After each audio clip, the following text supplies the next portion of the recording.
রাসূল সাল্লাল্লাহু আলাইহি সাল্লাম বলেন, তিনটি গুণ যার ভিতরে রয়েছে সেই প্রকৃত ঈমানদার হতে পারে। এক নম্বরে যে আল্লাহ ও তার রাসূলকে এই পৃথিবীর সকল কিছু থেকে অতি প্রিয় মনে করে।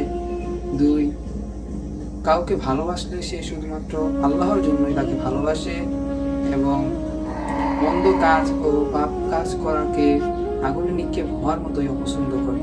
এই তিনটি গুণ যার ভিতরে রয়েছে সেই প্রকৃত ঈমানদার। তাহলে আপনি আমি ভেবে দেখি যে আপনার আমার ভিতরে কি এই গুণগুলো রয়েছে? যদি থাকে তাহলে আপনি আমি প্রকৃত ঈমানদার হতে পারবো, আর যদি না থাকে তাহলে আপনি আমি প্রকৃত ঈমানদার হতে পারবো না।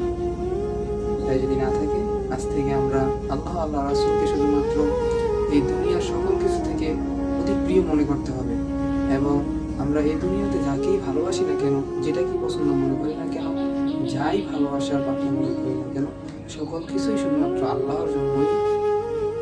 এই মনোভাব আপনাকে আমাকে তৈরি করতে হবে। যদি করতে পারি তাহলে আপনি আমি সফল, তাহলে আপনি আমি ঈমানদার হতে পারবো এবং খারাপ কাজে পড়াকে অপছন্দ মনে করতে হবে। যেমনভাবে আপনি আগুনে পড়াকে অপছন্দ মনে করেন, তেমনিভাবে পাপ কাজ করাও আপনার কাছে কতটাই অপছন্দনীয় হতে হবে, তাহলে আপনি প্রকৃত ঈমানদার হতে পারবেন।